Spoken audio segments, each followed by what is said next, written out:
பிரதமர் நரேந்திர மோடி இங்கிலாந்து அப்புறம் மாலத்தீவுன்னு 2 நாடுகளுக்கு சுற்றுப்பயணம் மேற்கொள்ள இருக்காரு.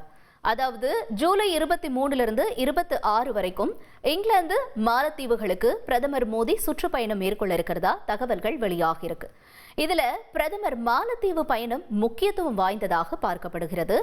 அதை பற்றி இப்ப நாம விரிவா பார்க்கலாம்.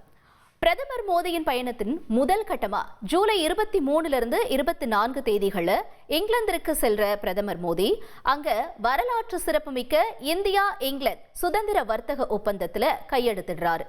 இந்த ஒப்பந்தம் இங்கிலாந்துக்கான இந்திய ஏற்றுமதியில 99% வரியை குறைக்கவும், இதன் மூலமா இந்தியாவிற்கு விஸ்கி அப்புறம் கார்கள் மாதிரியான பிரிட்டிஷ் ஏற்றுமதிகளை இன்னும் எளிதாக்கும் அப்படின்னு சொல்லப்படுது. சந்தை அணுகலை மேம்படுத்துறதுக்கோ இரு நாடுகளுக்கு மிகவும் சாதகமான வர்த்தக சூழலை உருவாக்குறதையும் நோக்கமா கொண்டுதான் கடந்த 3 ஆண்டு கால கடுமையான பேச்சுவார்த்தைகளை தொடர்ந்து இந்த ஒப்பந்தம் கையெழுத்தாகி இருக்கு. இதனால இரு நாடுகளுக்கும் இடையிலான பாதுகாப்பு உறவுகளை இன்னும் ஸ்ட்ராங் ஆக்கும்னு எதிர்பார்க்கப்படுது. வர்த்தக தடைகளை தளர்த்துவதன் மூலமா விரிவான பொருளாதார கூட்டாண்மையை அடைய முடியும்னு நம்பப்படுது. பிரதமரினுடைய இங்கிலாந்து பயணம் முக்கியத்துவம் வாய்ந்ததா ஒரு பக்கம் பார்க்கப்படுற நிலையில இன்னொரு பக்கம் மாலத்தீவு பயணம் இப்ப கவனத்தை ஈர்த்திருக்கு. ஏன் அப்படிங்கறத நம்ம பார்ப்போம். முன்னாடி ஜூலை 25, 26 தேதிகள்ல மாலத்தீவினுடைய 60வது தேசிய தின கொண்டாட்டங்கள்ல தான் சிறப்பு விருந்தினரா பங்கேற்க இருக்காரு பிரதமர் மோடி.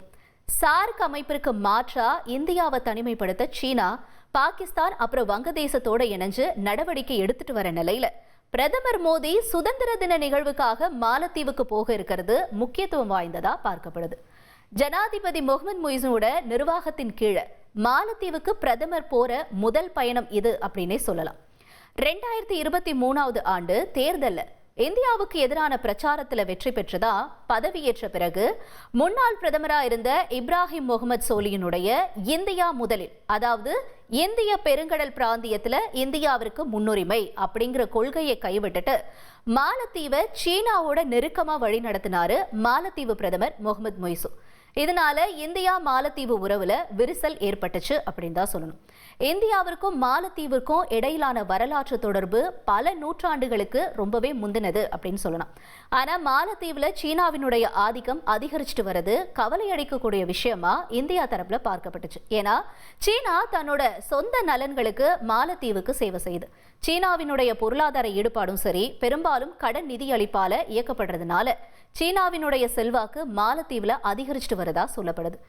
இன்னொரு குறிப்பிடத்தக்க விஷயமா நாம பார்க்க வேண்டியது இந்தியா, ஆப்கானிஸ்தான், பாகிஸ்தான், பூட்டான், நேபாளம், இலங்கை அப்புறம் மாலத்தீவுகள். இந்த நாடுகள் எல்லாமே 1985 நிறுவப்பட்ட சார்க் அமைப்பினுடைய உறுப்பினர்களா இருக்கு. பாகிஸ்தானை தளமா கொண்ட அமைப்புகள்னால இந்தியாவில் தொடர்ச்சியான பயங்கரவாத தாக்குதலுக்கு அப்புறமா மோடி 2016 நவம்பர்ல இஸ்லாமாபாத் அப்போதைய சகாவான MP நவாஸ் ஷெரீப் நடத்த இருந்த 19வது சார்க் உச்சி மாநாட்டில் கலந்து கொள்ள மறுத்துட்டார். மற்ற நாடுகளுடைய தலைவர்களும் இதுல இருந்து விலகி இருக்கிறதா முடிவு செஞ்சிருந்தாங்க. இதனால அந்த மாநாடு அப்ப ரத்து செய்யப்பட்டிருந்தது. அன்னையிலிருந்து பிராந்திய அமைப்பு ஒரு முட்டுக்கட்டையிலேயே இருந்துச்சு அப்படின்னு தான் சொல்லணும். பாகிஸ்தான் அப்புறம் மாலத்தீவுகளை தவிர சார்க்கினுடைய 7 உறுப்பினர்களை 5 பேரை உள்ளடக்கிய, அதாவது பல்துறை தொழில்நுட்ப பொருளாதார ஒத்துழைப்புக்கான வங்காள விரிகுடா முயற்சி அப்படின்னு சொல்லுவாங்க. இதை இந்தியா ஊக்குவிக்க தொடங்கினாங்க.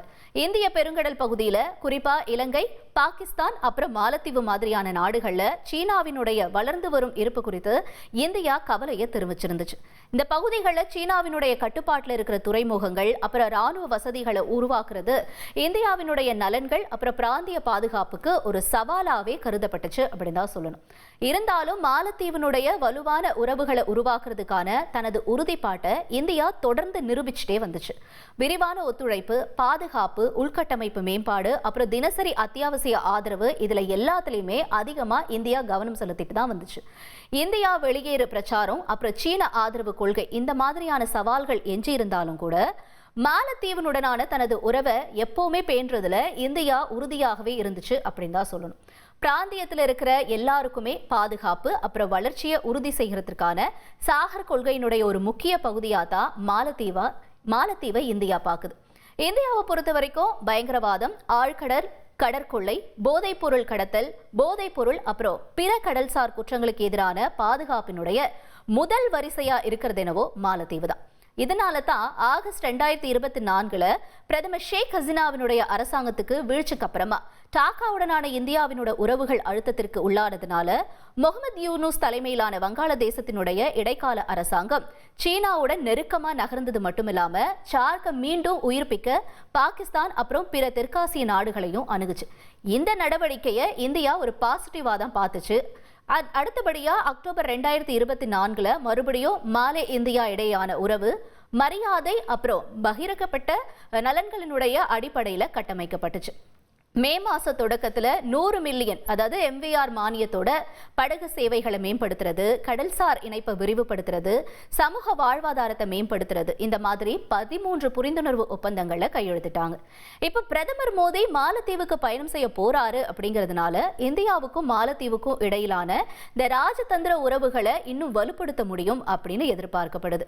நீண்ட நாள் விரிசல்களை நிவர்த்தி செய்யறதுக்கும் பரஸ்பர ஒத்துழைப்பை வளர்க்கறதுக்கும் இந்திய பெருங்கடல் பிராந்தியத்துல இந்தியாவினுடைய அண்டை நாடுகளுக்கு முன்னுரிமை கொள்கையை மறுபடியும் உறுதிப்படுத்துவதற்கு இது ஒரு முக்கியமான வாய்ப்பாகவும் கருதப்படுது. இந்த காரணிகளால தான் இப்ப பிரதமரினுடைய மாலத்தீவு பயணம் இப்ப பேசு பொருளாக இருக்கு. ட்ரெண்ட ஃப்ரெண்ட் ஆக்கிக்கோங்க. தந்தி டிவியின் சப்ஸ்கிரைபர்ஸ் அண்ட் ஃபாலோவர்ஸ் குடும்பத்துல நீங்களும் இணையுங்க.